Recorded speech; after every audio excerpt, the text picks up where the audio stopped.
আসসালামু আলাইকুম ওয়া রাহমাতুল্লাহি ওয়া বারাকাতুহু। প্রিয় দর্শক, বিশ্বের যেখান থেকে আমাদের এই প্রোগ্রামটি দেখছেন সবাইকে ফোকাস লিস্ট টোয়েন্টিফোরের পক্ষ থেকে স্বাগতম। দর্শক, আজও আপনাদের জন্য রয়েছে অনেক অনেক গুরুত্বপূর্ণ এবং বিশ্বের আলোচিত ব্রেকিং নিউজ। এক এক করে আপনাদেরকে আমরা সবগুলো উপস্থাপন করব। সর্বপ্রথমে ইরানের বর্তমান পরিস্থিতি এবং আয়াতুল্লাহ খামেনির যে শোক র্যালি, সেটা নিয়ে শুরু করব। তার আগে প্রিয় দর্শক, আপনারা আমাদের চ্যানেলটি সাবস্ক্রাইব করবেন এবং সাবস্ক্রাইব করে আরো দর্শকদের মাঝে আমাদের তথ্যগুলো ছড়িয়ে দেওয়ার জন্য সহায়তা করবেন এবং বেল আইকনটি বাজিয়ে দিবেন। দর্শক, এবার শুরু করছি সর্বপ্রথম তেহরানের খবর দিয়ে। তেহরানের গ্র্যান্ড মসাল্লা মসজিদ চত্বর থেকে আজাদি স্কোয়ার পর্যন্ত প্রায় 10 কিলোমিটার সড়ক জুড়ে কোথাও পা ফেলার স্থান নেই। বিভিন্ন মাধ্যমে এ ধরনের হেডিং দিয়ে সংবাদ মাধ্যমগুলো তাদের সংবাদ পরিচালনা করছে। দর্শক, এটা সত্যি যে আয়াতুল্লাহ খামেনির কফিনে যাত্রা শুরু হয়েছে সর্বপ্রথম আজাদি স্কোয়ার হয়ে শিয়াদের সবচেয়ে গুরুত্বপূর্ণ শহর কুমাতে যাবে। সেখানে একটা জানাজার পর সেখান থেকে সরাসরি আগামীকাল চলে যাবে ইরাকের উদ্দেশ্যে, ইরাকের কারবালার প্রান্তরে, যেখানে ইমাম হোসেন রাদিয়াল্লাহু আনহুর মাজারও রয়েছে। সেই প্রখ্যাত প্রসিদ্ধ স্থানে কারবালার প্রান্তরে আয়াতুল্লাহ খামেনির কফিনকে নিয়ে যাওয়া হবে। সেখানে আরেকটি জানাজার পর 9 তারিখ ইমাম খামেনির নিজ শহর মাশহাদ তাকে নিয়ে যাওয়া হবে। এরপর সেখানে সমাধিস্থ করা হবে।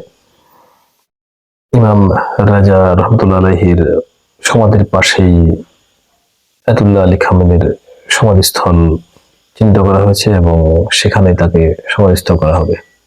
দর্শক, গতকাল আমরা যে ভিডিও ফুটেজগুলো দেখেছিলাম, ঠিক একই পরিমাণ লোকজন বিভিন্ন দেশ থেকে আসা, যারা শোক মিছিলে যারা অন্তর্ভুক্ত হয়েছে এবং জানা যায় অন্তর্ভুক্ত হয়েছে, লোকে লোকারণ্য কোটি কোটি মানুষের অবস্থান সেখানে। আজও কিন্তু সেই মানুষজন তেমন একটা কমেনি। হাজার নয় লক্ষ লক্ষ লোকের আপ্যায়নের ব্যবস্থা করেছে ইরান এবং সেখানে রয়েছে বহু টেম্পোরারি অর্থাৎ ক্ষণস্থায়ী তাঁবু, যে তাঁবুতে বিভিন্ন দেশ থেকে আসা মেহমানগণ বিশ্রাম নিচ্ছেন এবং তাদের খাবার পরিবেশন করা হচ্ছে। পর্যাপ্ত পরিমাণ পানির বোতল এবং খাওয়ার ব্যবস্থা রয়েছে বলে তেহরানের কর্তৃপক্ষ জানিয়েছে। তবে আজও কিন্তু লোক লোকারণ্য তেহরান বললেই শুধু হবে না, বলা হবে তেহরানের কোনো জায়গায় আসলে মানুষের ভিড় ছাড়া খালি কোনো জায়গা তেহরানে কোনো ক্যামেরার চোখে পড়ছে না।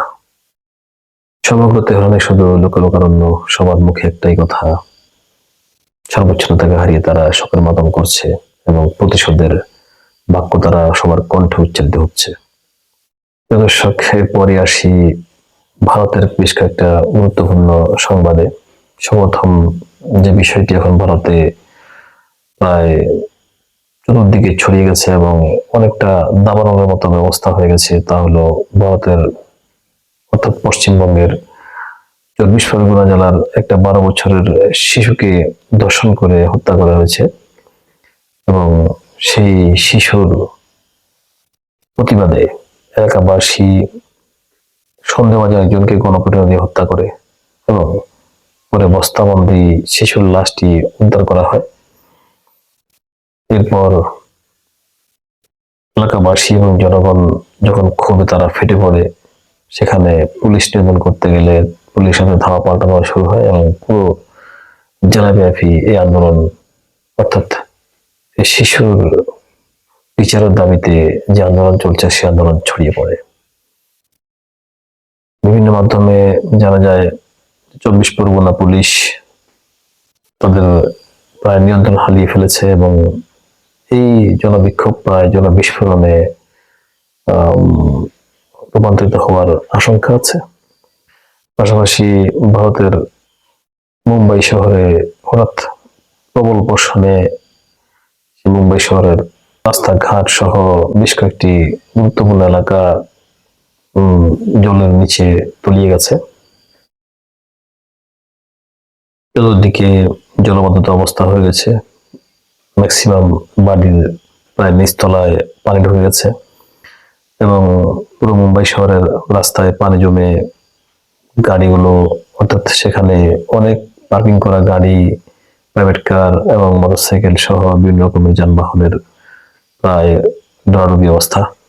অনেক গাড়ির শুধু ছাদ দেখা যাচ্ছে, বাকিটা পানির নিচে। তাহলে ধারণা করেন দর্শক যে পানির কি অবস্থা সেখানে। পাশাপাশি মোতায়েন করা হয়েছে বহু উদ্ধার কর্মী, তারা তাদের উদ্ধার অভিযান চলে যাচ্ছে। এই পানি আসলে কোন দিকে যাবে বা কোন দিকে সেটা নিষ্কাশন হবে, সেটা হচ্ছে সবচেয়ে বড় চিন্তার বিষয়। আমার অনেক দর্শক বলছেন যে পানি হয়তো পাকিস্তানের দিকে হয়তো বাংলাদেশের দিকে ছেড়ে দিবে, এটাই তো হচ্ছে আসলে রাস্তা। দর্শক, আসলে আপনাদের মন্তব্য আমি সবার জন্য উপস্থাপন করলাম। তো আমার দর্শকদের মন্তব্য নিয়ে আপনারা কথা বলবেন, বাকি যারা আছেন তারা। দর্শকের পর আমরা চলে যাচ্ছি পরবর্তী একটা গুরুত্বপূর্ণ ব্রিফিংস।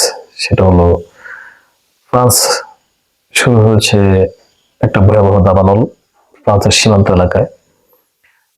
অনেকটা ছোটখাটো নরক পরিণত হয়েছে বললে ভুল হবে না। ফ্রান্সের প্রায় 3700 একর জায়গা জুড়ে জ্বলছে শুধু দাবানল। ধারণা করা হচ্ছে এটা স্পেন থেকে ফ্রান্সে এই দাবানলটা ছড়িয়ে পড়েছে, বা স্পেনের কোনো কারণে ফ্রান্সের এই সীমান্ত এলাকায় দাবানলটা ছড়িয়ে পড়েছে। আগুন নেভানোর চেষ্টা চলছে, হেলিকপ্টার দিয়ে আগুন নেভানোর প্রচেষ্টা চালাচ্ছে ফ্রান্স প্রশাসন, কিন্তু কোনো অবস্থায় আগুন নিয়ন্ত্রণে আনা যাচ্ছে না। এত বিশাল এলাকা জুড়ে যে দাবানল ছড়িয়ে গেছে, সেটা যদি আরো বড় আকারে ছড়ায় তখন হয়তো বা সারা পৃথিবী থেকে সাহায্যের জন্য ফ্রান্সের পক্ষ থেকে চাওয়া হতে পারে।